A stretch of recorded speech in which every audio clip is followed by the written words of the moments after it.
Hey loves, welcome back to my channel, Life, Adventures, and Keto. My name is Michelle, and this is a day in the life, including the foods that I ate. So stick around, I will show everything to you soon.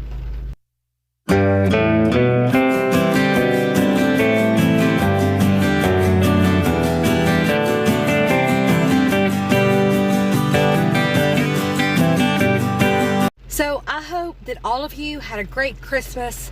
Yesterday we had the last party for the Christmas season, so keto foods, here I come.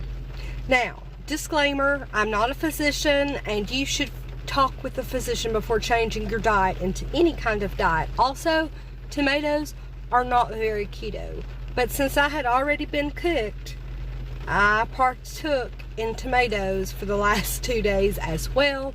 So today, I'm still negative.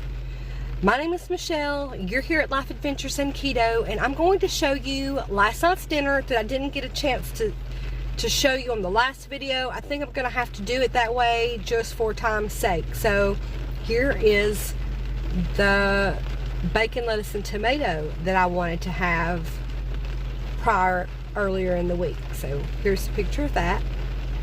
So first I started with 3 green leaf lettuce leaves. I split 1.5 tablespoons of mayonnaise between the 3 leaves.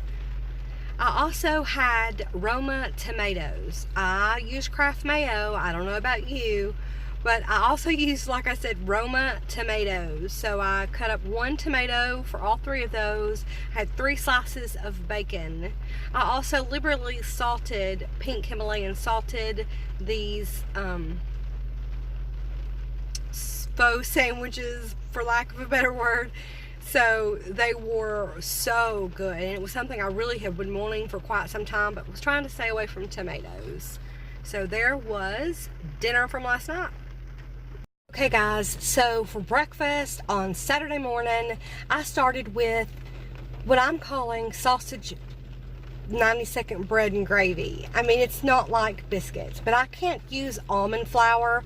So in this breakfast recipe, I'm using homemade pecan flour. Now, I'm using a small, inexpensive blender as well as a coffee grinder for the pecans, and they do really mix up and crunch flour up really well.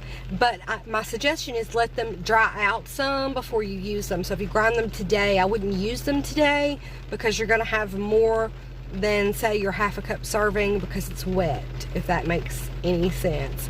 But I also suggest that this might be something you would try once you're off the sugar for quite a while, because my taste buds have changed, if that makes any sense. And so I don't miss the bread. I didn't cheat with, I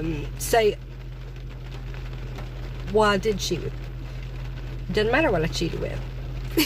If you wait just a little while for bread replacements, you're going to be much better pleased with your outcome, is what I'm trying to say. So here is sausage, gravy, and 90-second bread. So I start here with 5 smaller pieces of Tennessee Pride sausage. 2 of those will be for me. The other 3 are for my husband's regular side diet sandwich. And here I am making the 90-second bread. On the left-hand side of the screen is my homemade pecan flour. 1 egg and the pecan flour are already in the bowl. 2 tablespoons of pecan flour. 1 teaspoon of baking powder. The 1 ounce of cream cheese I put in the cup and microwave for about 10 seconds. So you want to let that cool in the cup and temper with your eggs later. So then after mixing well, you want to pour this mixture back into the cup and microwave it for 90 seconds. Take out, let it cool off. Try to get it out of the cup and cut it into however many pieces you would like this bread substitute to be. I am wanting 4 small biscuit-like, so I'm going to cut mine into 4 separate pieces. Okay, so I've taken out my husband's 3 pieces of sausage, but I'm going to use all of the grease to make my gravy. So I've added 1 ounce of cream cheese to the pan. You can see it's still hot. And then I'm going to pour in just a little bit of heavy cream. Now, I can't tell you how much heavy cream to use because that depends on how well you like your gravy, watery or thicker. So I probably used about 1.5 tablespoons here, just eyeballing it. So after you let that cream cheese melt a minute, you want to take out all the sausage out of the pan.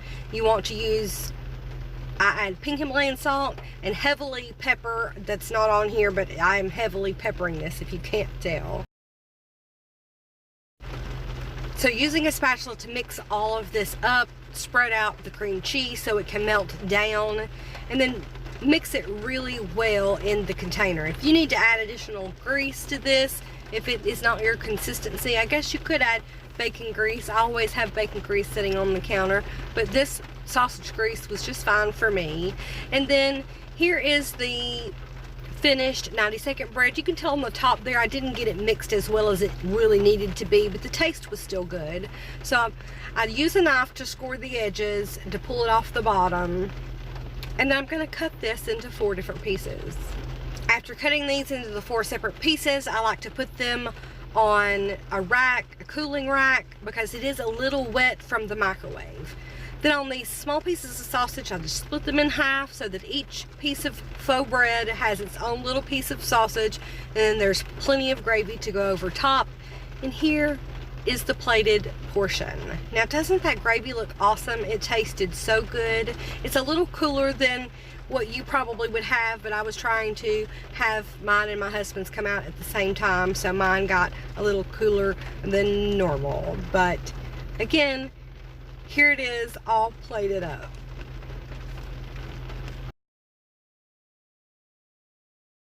Okay, and so for lunch, as I had stated before, we went to a Christmas get-together. This was the last one of the year, so hopefully from here on out it's all keto-friendly everything. But anyway, I made garlic, butter, lemon chicken bites. I roasted an entire head of cauliflower with onion salt, garlic salt, pink Himalayan salt, and pepper. Drizzled olive oil over the top of that, and then roasted it in the oven. And I also made roasted Roma tomatoes with olive oil, garlic, and Italian seasoning sprinkled on top of that.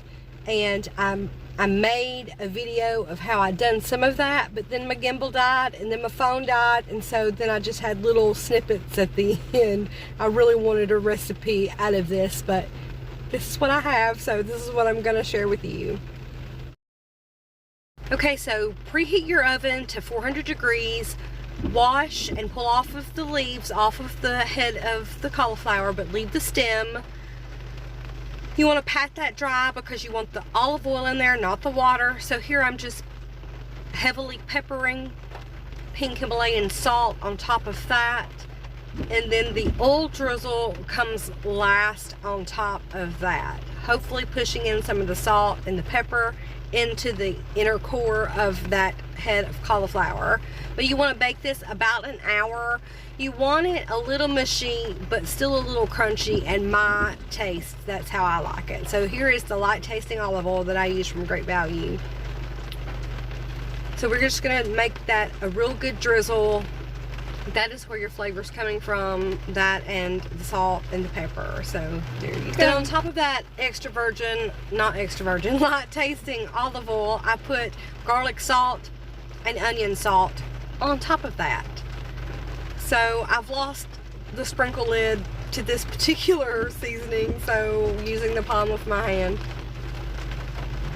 And also, in true Michelle fashion, earlier video you seen me with my house coat on. Here I've traded for, took the gown off and traded for a t-shirt. But I still have on my pink camo pants. I mean, you know, stay in pajamas as long as possible. So I love bruschetta, but of course we can't have the bread, and I haven't found a bread replacement that will take the cake as far as the bruschetta on this recipe. But this is just roasted Roma tomatoes with Italian seasoning, garlic salt, onion salt, and olive oil drizzled on top of that, baked in the same oven, 400 degrees, just probably 3 or 4 minutes. You really don't want the tomato completely mushy. You want it a little hard so that it's easy to pick up and maybe eat with your hands, or, you know, that's just consistency that I like to go for. Next clip is raw meat. Warning, warning for all of you that have aversions. So I'm making this dish for a crowd. There are 4 or 5 chicken breasts in this, 4 chicken breasts in this container. I used 3 of them. I trimmed off all the extra fat pieces. Us keto love the fat pieces, but I was taking this to a dinner that not everyone was keto, so I did trim the chicken breast and taking off all the fat pieces, and I did save those for a special treat for myself to use at a later date. So I cut up all 3 of those. I used half a stick of butter, probably 2 tablespoons of lemon juice. So here are the dishes all plated up since my gimbal died, and then the phone died shortly after that. It seemed to be a great party pleaser. The chicken was completely gone, half the tomatoes were gone, and I took 2 pans of this cauliflower and 1 pan of that was also gone. And if you couldn't tell in these voiceovers, it's a gloomy 60-degree day here today in Murray, Kentucky, but it is raining, and I don't like the rain, neither does anyone else. But tomorrow's video, stick around, because I'm in the parking lot of Wendy's and I'm going to show you dirty Wendy's lunch. See you guys tomorrow.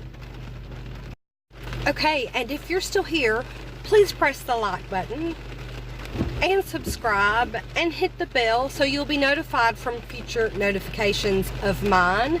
Also, interact with me down in the comments. I would love to come by and see you. If you have been lurking but haven't commented, I don't know to come see you, so I want to repay that. If you're coming to see me, I would really love to come see you. So let's interact down in the comments. You may find a channel that you've not heard of before. You may find a friend. You may make a long-time friend here on the YouTube world in the comment section. So if you haven't commented before, please comment so that I know that you're watching. Keto on and keto strong, you guys. See you tomorrow.